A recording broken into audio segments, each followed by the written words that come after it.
as promised, this is a video about my silent counselling session. So I put up on Instagram that I was going to explain what the silent counselling was and how my session went. So this is the amazing thing with the modalities that we, as healers, we all do. We actually do it on ourselves as well. When we're actually in the zone and we think about it, we do it on ourselves. So the silent counselling is basically a rapid energy release. Say hi, Pina.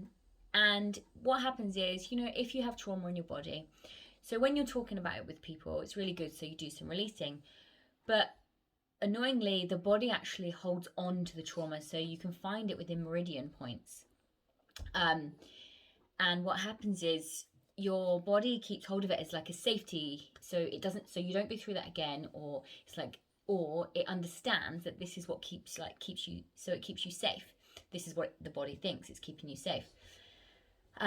So it will store it throughout the body. And what the silent counselling does is I can find out where it is in your body, what that's attached to, and then how to release it. So we do breathing and tapping, and then we do meditation, and we do chakra clearing as well. Like it's a massive thing, but it's so cool.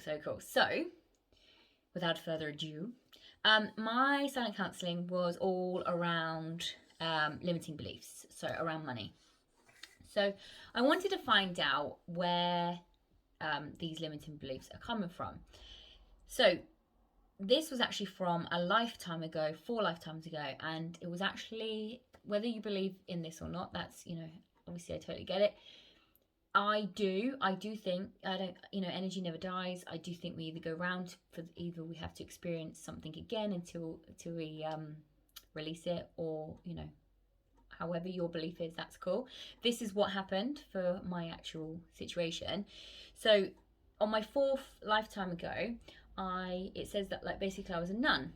So obviously this would mean that I would do a vow of poverty, and I did a vow of celibacy. So all of that is linked in. So your creative side and your sexual creative creations is all linked into the money and security. So I think Peanut wonders who I'm talking to. I love this. So that was really interesting, and actually I thought that completely makes sense. So then I just got my little notes of what I did. So obviously I severed this through all timelines, directions, and space, and anyone else included, just to get rid of this. I also then I look at where this is being held, like whereabouts, what's it from. So this was obviously a spiritual connection for me, and this was a disconnection with source, a vibrational change, and a change in consciousness. So this is what I knew I needed to shift. I then go in and find out where in my body it's being held. Right there, Peanut.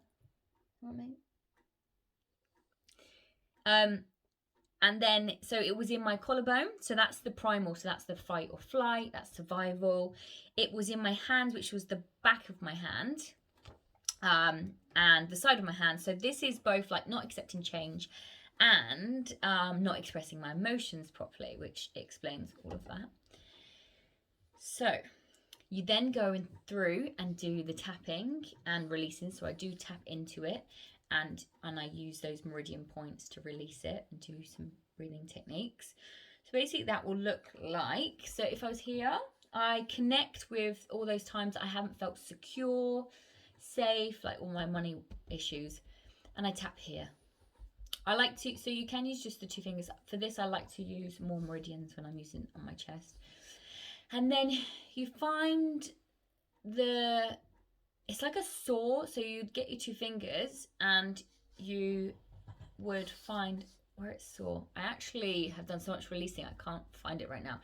But when you need to release stuff, it's actually really tender, a little bit there. So you take a deep breath in. Excuse the noises the dog is making. Take a deep breath in and then release. So you connect with that feeling of the primal feeling like lack of security, and you really connect with that. and then keep breathing. So you do that about 5 times and then take a deep breath and release it. So I would do that around the body that has come up. I actually haven't told you how I find this out. So this is, we'll go backwards. So this is done through muscle testing. So we can test, if you go into my videos, you can see there's a video about muscle testing. So that's how come I can find out where it is, because I asked the body questions. So sorry about that. I think I'm actually getting fully distracted by this little one. I'm not used to having her in here. There's a reason that she's not in here when I'm doing videos. Hi. Yes. So then I take it all. So basically I do that throughout my whole body where, it's like working with children, don't work with children and animals. And then I do the releasing throughout. I then ask my body through muscle testing, is there anything else that needs to be released? Now, normally the body will say there's more to be released because it will move. So it moves to another place and it shows you what else you're holding, which is really interesting. So then it went into my liver and into my thumb. So the liver is about anger. So it can be general anger, could be frustration, anger. You know, it could be related to being angry because of the situations that I've been through within that past life. And also thumb, which was of grief and loss. So then I released, I released them. Then you do, then I did a meditation. And a chakra, I checked all my chakras as well. So you do the meditation, which you get your final release any lasting like negative thoughts around it, like say the limiting belief. And then I check my chakras, make sure they're all aligned, put them back if needed be. And then we do some tapping. So for my tapping, I chose I am calm, I am safe, I am secure, I am loved, I am love, I express my emotions freely, and I accept change, because that is attached to the body parts, the meridians, and the areas that it needed, are the reasons why I was obviously holding this trauma and this energy within my body. So then I would just tap each one and I would repeat. So I am calm, I am calm, I am calm, I am calm, and then so on. So I would do that and take deep breaths. I then do a special clearing as well, that puts my brain, my left and my right, back into place, because of what we've done, that you can end up feeling quite dizzy as well. So I put you all back into place.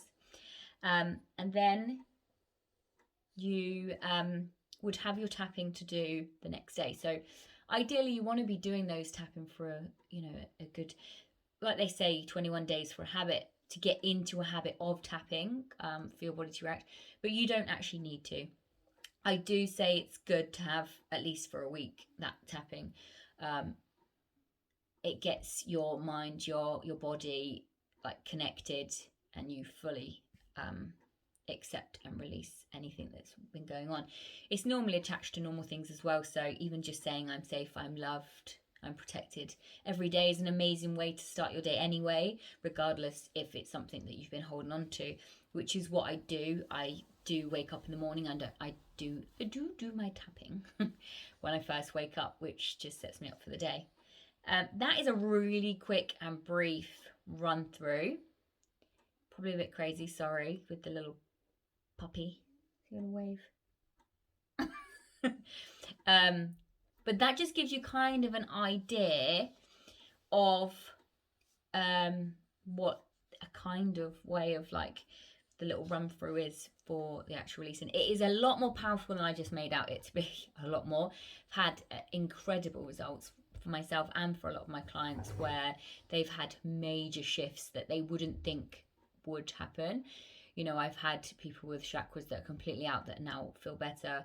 I've had people with issues with had bladder infections, and it actually came up in their silent counselling that the bladder, and they were like, wow, I've actually been suffering. They now are not suffering from that because we've released that from their body.